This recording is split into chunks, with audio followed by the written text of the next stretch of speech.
Quer duplicar o valor da sua assinatura? Agora assinar o Observador dá acesso a todos os conteúdos e benefícios e ainda há uma anuidade ACP Bronze grátis. Terá vantagens que vão desde plano de saúde gratuito a descontos em combustível. Esta é uma assinatura que vale por duas. Assine hoje em observador.pt com 45% de desconto. Observador, são 8 horas.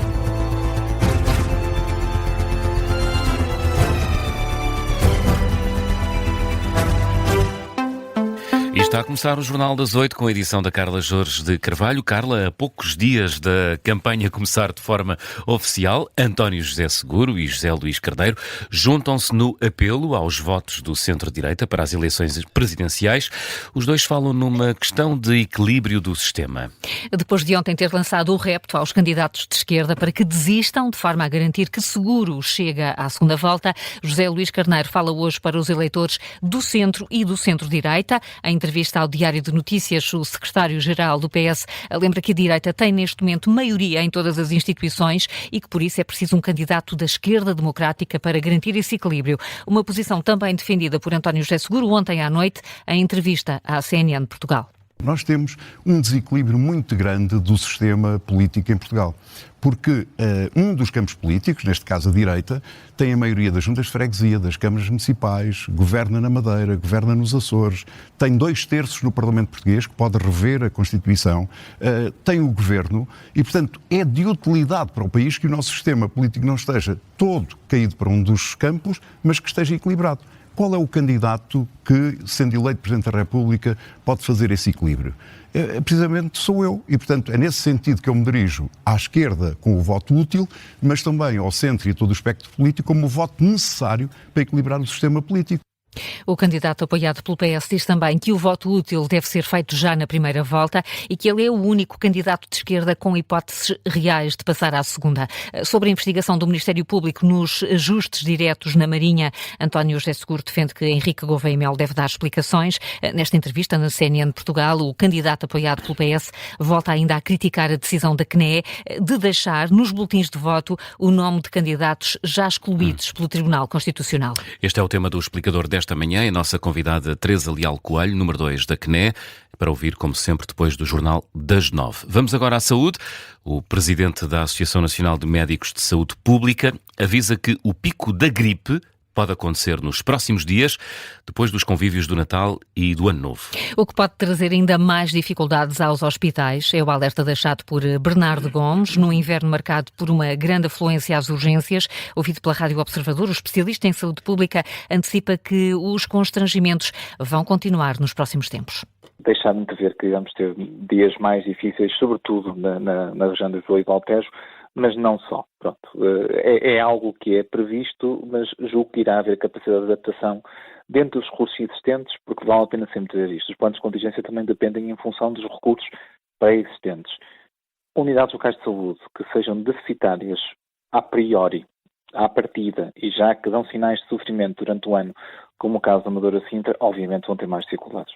O cientista investigador Miguel Castanho também avisa que o pico da gripe pode chegar nos próximos dias, depois dos contactos do Natal e do Ano Novo. O grande volume de transmissões dá-se quando as pessoas estão mais próximas umas das outras, portanto, quando há mais reuniões familiares, como é típico do Natal, como é típico dos festejos da passagem do ano. E o facto das pessoas se deslocarem mais quer dizer que as pessoas que estiverem infectadas também levam o vírus a mais pontos e mais longe. Portanto, é natural que haja um aumento das transmissões neste período, que é o período do Natal e em concreto também na passagem do ano. E, portanto, o pico deve ser atingido depois disso.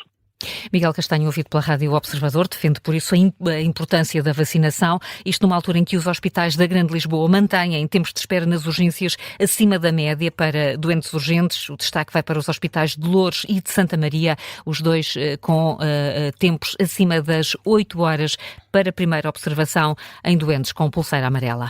E no aeroporto de Lisboa, as últimas semanas têm sido marcadas por tempos de espera elevados no controle de fronteira. A um dia da passagem do ano, Carla, importa perceber como está a situação. Até porque, à semelhança do Natal, prevê-se nas próximas horas um grande fluxo de partidas e chegadas no aeroporto de Lisboa, o que pode provocar ainda mais constrangimentos. Nos últimos dias tem havido relatos de passageiros a esperar várias horas para passar o controle de fronteira. O repórter Carlos Pedro está na zona de chegadas. Carlos, como é que está a situação esta manhã? É caso para dizer, Carla, que a situação já esteve pior. Por agora ainda paira alguma tranquilidade, que no entanto deve desaparecer nas próximas horas, talvez minutos. Eu estou aqui na zona das chegadas do aeroporto de Lisboa, juntamente com várias dezenas de pessoas, e já tive a oportunidade de falar com algumas que estão aqui à espera de familiares e amigos que vêm de países fora do espaço Schengen e por isso têm de passar por um controle fronteiriço mais apertado. Há, por exemplo, um testemunho que consegui recolher de uma pessoa, o Sr. António, que está à espera de amigos e familiares que fizeram o trajeto de São Tomé e Príncipe até Angola e depois até Lisboa. O voo aterrou por volta das 6h25 e até agora não há sinal dessas pessoas. Contou-me também que não recebeu qualquer contacto, por isso acredita que estejam ainda a passar pelo controlo de fronteiras. Também falei com a Jacqueline, uma cidadã brasileira que está à espera do marido, que aterrou em Lisboa por volta das 6h30 também, num voo que partiu de Belo Horizonte, do Brasil. Ora, 1h30 depois e também não há sinal do passageiro. No entanto, outra cidadã brasileira que veio do Brasil contou-nos à chegada que da aterragem até o momento em que passou aqui pela zona das chegadas no aeroporto passaram-se 40 minutos, um tempo bastante residual comparativamente com o que foi normal, digamos assim, nos últimos dias. É também o caso de Rodrigo, outro cidadão brasileiro que vive em Portugal, que chegou esta manhã a Lisboa. Conta-nos que passou o posto de controlo de forma rápida, mas diz que a fila está a começar a crescer. Eu tenho o passaporte europeu, então foi rápido. Mas quem vem com o passaporte normal, tá a fila muito grande. Se pudesse estimar mais ou menos durante quanto tempo de espera essas pessoas vão ter pela frente? Eu fiquei na média de 20 minutos, por aí. 20 minutos, meia hora no máximo. Mas os outros vão ficar umas 2 horas para mais, porque estava muito, que chegou acho que 3 ou 4 voos agora. De resto, como dizias, Carla, os relatos apontaram nos últimos dias para esperas bastante longas, principalmente no fim de semana. Nas redes sociais foram-se multiplicando os relatos de esperas prolongadas que, segundo testemunhos, chegou a atingir as 12 horas. No entanto, por agora, e segundo apurei, o máximo está na 1h30 de espera, uma situação que ainda assim pode agravar-se com o passar do tempo, isto porque durante a próxima hora está prevista a chegada de vários voos de países como os Estados Unidos da América e Inglaterra. E que vão precisar do tal controle de fronteiras. A reportagem aqui em direto do Carlos Pedro está no aeroporto de Lisboa esta manhã, a um dia da passagem de ano. Espera-se mais movimentação de passageiros. E antes do Momentos de Glória, Carla, que outras notícias estão em destaque esta manhã?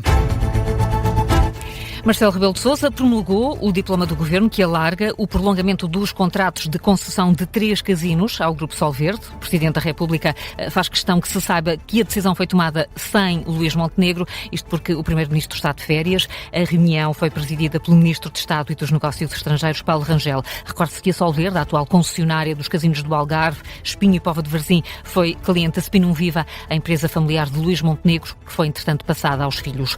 Os Estados Unidos atacaram um porto na Venezuela no início deste mês. A notícia é agora avançada pelo New York Times e a CNN Internacional. O governo norte-americano acredita que o porto estava a ser utilizado por um gangue para armazenar droga. É a primeira operação conhecida do governo norte-americano em solo venezuelano. Donald Trump, que repete que o Hamas vai enfrentar um inferno se não desarmar. A ameaça foi feita no final da reunião com Benjamin Netanyahu, primeiro-ministro israelita, ontem na Flórida. Trump afirma que Israel tem cumprido o acordo de cessar-fogo e garante que a paz conseguida no Médio Oriente é para ser mantida. Carla Jorge Carvalho e o Jornal das 8.